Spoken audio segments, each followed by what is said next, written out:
दोस्तों नमस्कार। मैं हूं विनोद कुमार कोवे। तो दोस्तों आज अपन बात करेंगे डी ट्राइबलाइजेशन। देखिए दोस्तों, जिस तरह से इस चित्र में दिखाया जा रहा है, जो वेस्टर्न माइंडसेट वाले लोग जो है, जो वेस्टर्न फेथ वाले लोग जो है, जो इस देश के मूल प्रवृत्ति के लोगों के साथ मिलकर पहले मिल रहे हैं, फिर बाद में इनको अपनी जो मूल प्रवृत्ति, जो प्रकृति सिद्धांतों के साथ, जो रूढ़ी प्रथाओं के साथ अपना परंपरा, अपनी जीवनी, अपनी परंपरा, अपनी रीति रिवाज के साथ जो जीने के लोग हैं, उन लोगों के ऐसे पाश्चात्य संस्कृति से भरे लोग आकर इनको बहलाते हैं।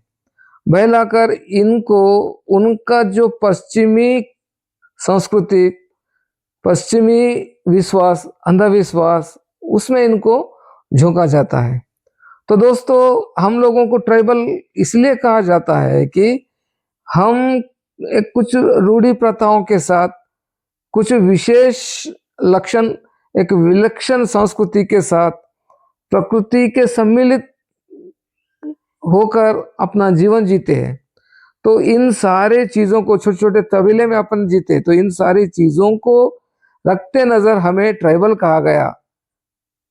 मगर देखिए, इस तरह से ये लोग आते हैं, आकर आपको पट्टी पढ़ाया जाता है ऐसे ऐसे अवास्तविक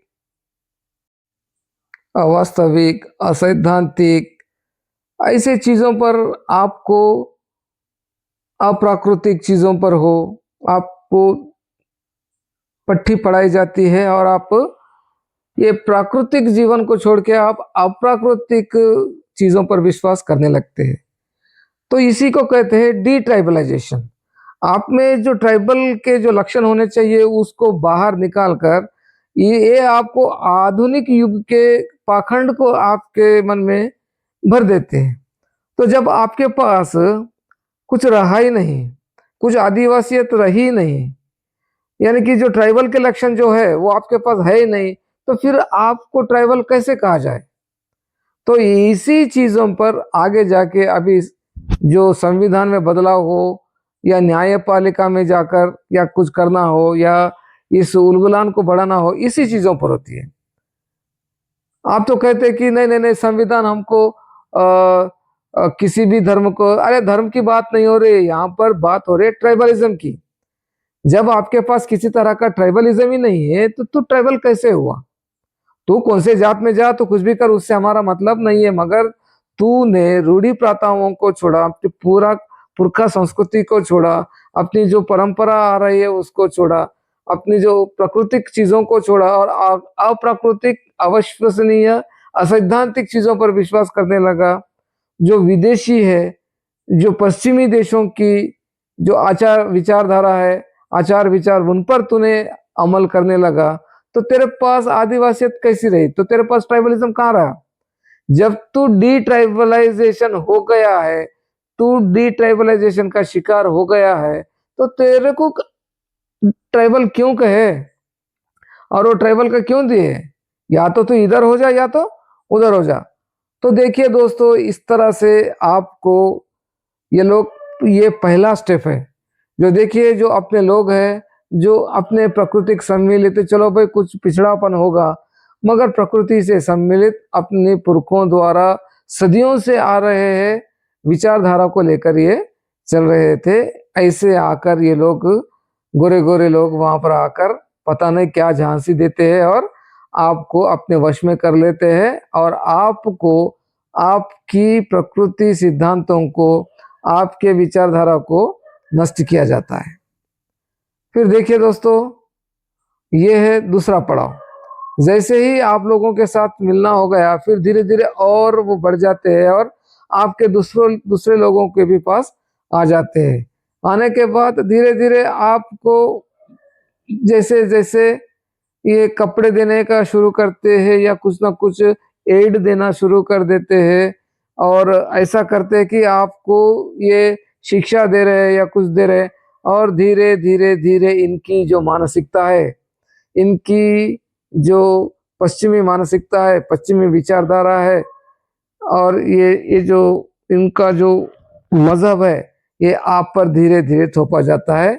जैसे कहते कि नहीं, आप अपनी संस्कृति को बरकरार रखिए, मगर आपको विश्वास करना पड़ेगा कि ये ऐसी चीज है, इसमें बहुत सारी ताकत है और ये आपके लिए बहुत कुछ करेगी। आपको इसके लिए इसको मानना पड़ेगा। ऐसा करके धीरे धीरे आपके गले में क्रॉस और धीरे धीरे ऐसी किताबें और ऐसा ही प्रवचन आपको देते देते धीरे धीरे धीरे आपको अपनी परंपरा के साथ, अपने प्राकृतिक जीवन के साथ, अपनी रीति रिवाजों के साथ जो आप जी रहे थे उससे धीरे धीरे धीरे दूर किया जाता है।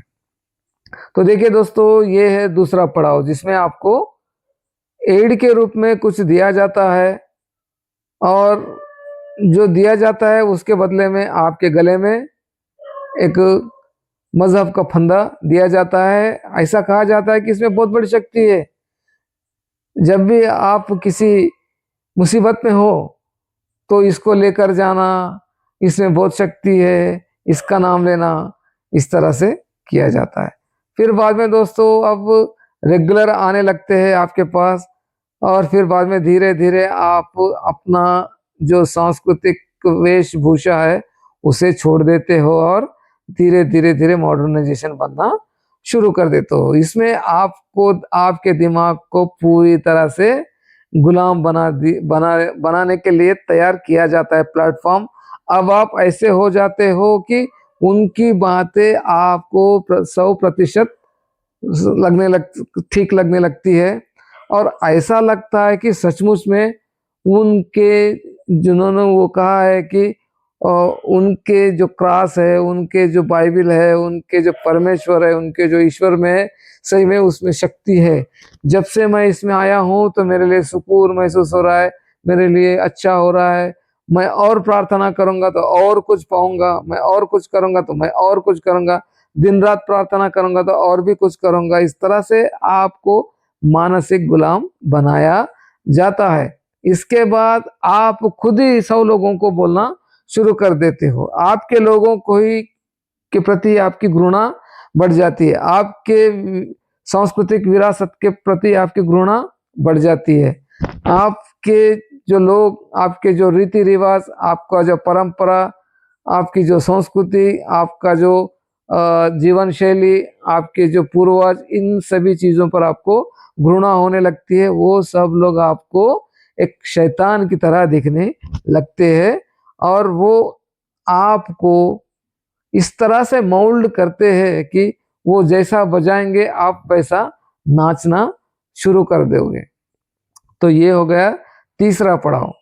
अब आपको ये ऐसे स्थिति पर ले जाते हैं कि आप वापस आ नहीं सकते, आपका मन कंप्लीटली विचलित हो गया है।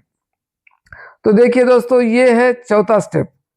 अभी तक आपको आ गया है, आपने अपने अपने लोगों को बुलाना चालू कर दिए और आप भी अपने अपने घरों में बाइबल हो या उनके धार्मिक ग्रंथ हो पढ़ना चालू कर दिए। अब वो लोग बार बार नहीं आएंगे, उसमें से कोई अकेला आएगा या कुछ करेगा, अपने में से ही कोई एक हो जाएगा। और जो बचे कुछ सांस्कृतिक जो चिन्ह रहते हैं, जैसे कि अपनी वेशभूषा हो या जैसे कि तिलक लगाना हो या गले में मंगलसूत्र हो या कुछ आभूषण हो या कुछ अडॉर्नमेंट्स हो जो अपन पहनते हैं, ऐसे चीजों को ये फाइनलाइज करने का स्टेज है। यानी ये कि चौथा स्टेज है जिसमें आपको, यानी कि आपकी पुरानी संस्कृति का एक भी अंश आपके लिए नहीं रखा जाएगा। यानी कि आपको क्लियर कट, एकदम क्लीनली उनके मजहब में आपको यहाँ से किया जाएगा। आपको सभी चीजों पर प्रतिबंध लगाया जा सकता है।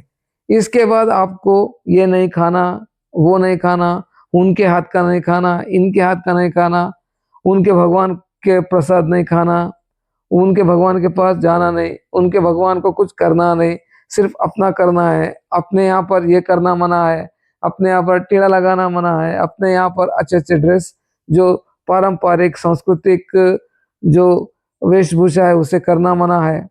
अपना काम सिर्फ क्या है, भगवान को प्रार्थना करना है, क्योंकि अपना भगवान अपने लिए बहुत कुछ किया है। जब वो कर रहा था तो कोई तो डायरी लेकर बैठा हुआ था जो इसने ये किया, इसने ये किया, इसने क्या लिखने हुए, और उस डायरी को ही एक धार्मिक ग्रंथ बना के इनको पढ़ाया जाता है।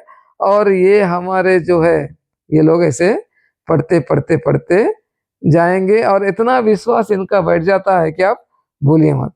और इसके बाद ये हो जाता है फाइनल स्टेज। इसके बाद वो कभी आपके पास नहीं आएंगे, आपको कुछ नहीं बोलेंगे, आप खुद ही जाओगे उनके पास, खुद ही जाओ। इतनी मानसिक गुलामी हो जाएगी आपकी कि आप खुद ही जाओगे, खुद ही जाओगे। अगर जाना भी नहीं है तो घर को ही बना लोगे, घर में ही करोगे, और रात दिन उस अवास्तविक, अविश्वसनीय, असैद्धांतिक, अप्राकृतिक शख्स के लिए रंडी रोना चालू, सुबह शाम, सुबह शाम।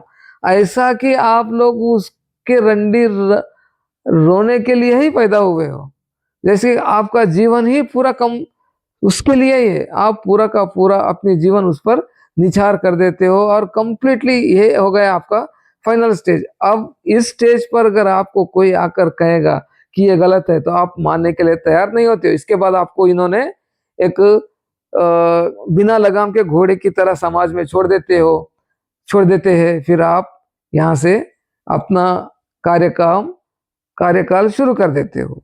जो वो कर रहे थे वही डुप्लीकेशन करोगे और अपने समाज में व्याप्त करोगे, और गंदगी समाज में फैलाना शुरू करोगे, और रात दिन रंडी रोना, रात दिन रंडी रोना। जैसे कि वो आएगा कुछ करेगा, वो आएगा नहीं कुछ करेगा नहीं, तेरी स्थिति में कुछ बदलाव आएगा नहीं, तू मानसिक गुलाम बन गया है तो बन के ही रहेगा, अब तेरे से कुछ होने वाला नहीं है। तो इस तरह से ये माइंड गेम रहता है दोस्तों। ये लोगों को जो डिट्राइबलाइज्ड हो गए हैं, ये लोगों को ट्राइबल में रहने का कोई अधिकार नहीं है। इस पर न्यायपालिका में भी जाना पड़ेगा। इसी सिद्धांत पर आने वाली लड़ाई भी अपन को लड़ना है, एकजुट होना है, और इनको जो भी डिट्राइबलाइज हुए हैं उनको बाहर का रास्ता दिखाना जरूरी है दोस्तों। वरना हम तो कहने के लिए रह जाएंगे कुछ दिन के बाद, आदिवासियत का नामो निशान मिट जाएगा।